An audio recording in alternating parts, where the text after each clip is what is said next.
మట్టలాదివారం అంటే కేవలం మట్టలు పట్టుకోవడం కాదు. మట్టలాదివారం అనేది లేఖనం నెరవేరినట్లు జరిగింది. మత్తయి సువార్త 21వ అధ్యాయం 1-9 వచనాలు మనం చూసినట్లయితే, యేసయ్య యెరూషలేము సమీపంలో ఉన్న ఒలీవ కొండ దగ్గర ఉన్న బేత్ఫెబాకు వచ్చినప్పుడు ఆయన శిష్యులలో ఇద్దరిని చూచి ఎదుట ఉన్న గ్రామానికి వెళ్ళి, కట్టబడి ఉన్న గాడిదను గాడిద పిల్లను తీసుకొని రండి, ఎవడైనను ఏమైనా అంటే ఇది ప్రభువునకు కావలసి ఉన్నదని చెప్పుడి అని చెప్తాడు.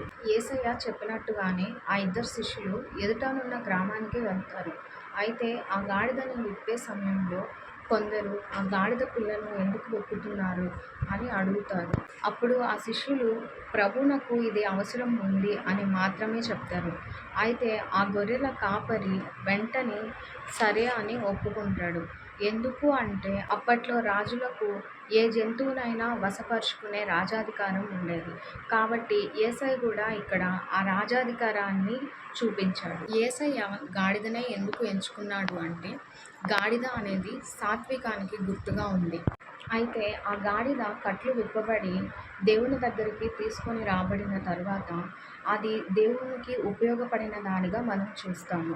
ఎందుకు అంటే యేసయ్య ఆయన ప్రేమని, ఆయన సాత్వికమును చూపించుకోవడానికి ఆ గాడిద మీద వచ్చాడు కాబట్టి. అప్పుడు అంటే ఆయన శరీరధారిగా ఉన్నాడు కాబట్టి ఆయనే గాడిద మీద వచ్చాడు. ఇప్పుడైతే దేవుడు శరీరధారిగా లేడు. అయితే ఆయన ప్రేమను, ఆయన సాత్వికమును కనపరచడానికి దేవుడికి మనమే కావాలి, నువ్వు నేనే కావాలి. అయితే మనము ఎలా ఉన్నాము? మనం కూడా ఆ గాడిదలాగా కట్టబడిన స్థితిలో ఉన్నామా? ఎప్పటి నుండో బంధకాలలో బంధింపబడి ఉన్నామా? పక్కన వాళ్ళు బాగుపడితే చూడలేని పరిస్థితుల్లో ఉంటా ఉన్నాం. అయితే ఇప్పటికి కూడా అదే పరిస్థితుల్లో, అదే బంధకాల్లో మనం ఉన్నామా? అప్పట్లో బూతులు వాడివి. అయితే ఇప్పుడు కూడా అదే స్థితిలో నువ్వు ఉన్నావా? కోపం, అబద్ధాలు, అక్రమ సంబంధాలు, అక్రమ సంపాదన, ఇలా అనేకమైన బంధకాల్లో సాతాను మనల్ని బంధించే ఉంటాడు. ఏదో ఒక దాంట్లో మనం బంధింపబడి ఉంటాం. యేసయ్య గాడిద కట్లు ఎలా అయితే విప్పి దాని బంధకాల్లో నుండి దాన్ని విడిపించాడో, అలాగే ఈరోజు నిన్ను నన్ను కూడా మన బంధకాల్లో నుంచి మనల్ని విడిపించడానికి సిద్ధంగా దేవుడున్నాడు. అయితే మనం రెడీగా ఉన్నామా? దేవుని కోసం మనం బ్రతకడానికి, ఆయనకి మనం ఉపయోగపడడానికి మనం సిద్ధంగా ఉన్నామా? మనం ఎందుకు దేవునికి ఉపయోగపడాలి అంటే, యేసయ్య గాడిద మీద ఎక్కిన తర్వాత ఆ గాడిద కూడా ఘనత పొందిన విధంగా మనం చూస్తాము. ఎందుకు అంటే మామూలుగా మనం గాడిదని ఎట్లా చూస్తాము అంటే, అది బట్టలు మోసే విధంగా, లేకపోతే బరువులు మోసే దానిలాగా మనం చూస్తాము.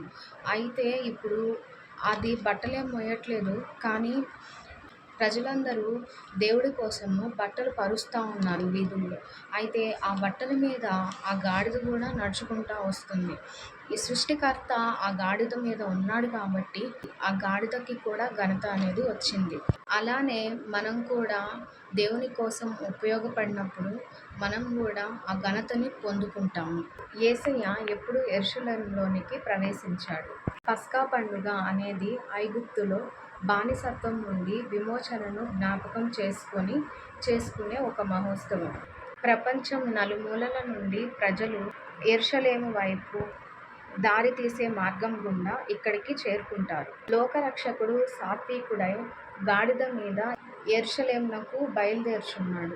ఏ పట్టణంలో ఆయనని తృణీకరిస్తూ వచ్చారో, ఏ పట్టణంలో అయితే శాస్త్రులు, పరిసయ్యులు ఆయన్ని పట్టుకోవాలని, ఆయనని హేళన చేయాలి, ఆయన మీద నిందలు మోపాలి అని చూశారో, అదే పట్టణంలో ప్రజలు ఆయనని గుర్తించి ఆయనని ఘనపరిచి హెచ్చించడం జరిగింది.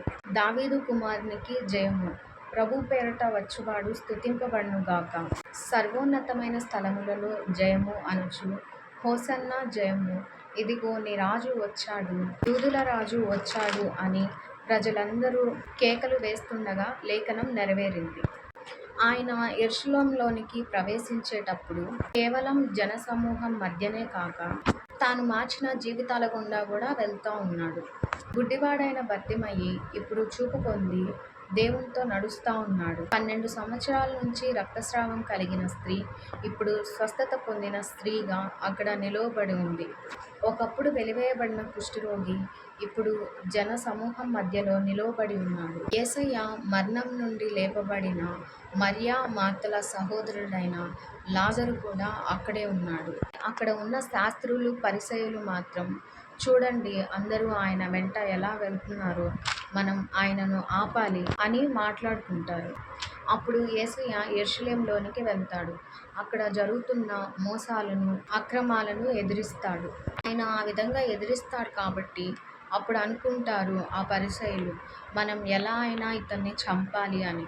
కాబట్టి ఫిలిప్పు దగ్గర తప్పుడు ఆరోపణలు చేస్తారు, నిందలు వేస్తారు, సిలువకి అప్పగించాలి అని కేకలు కూడా వేస్తారు.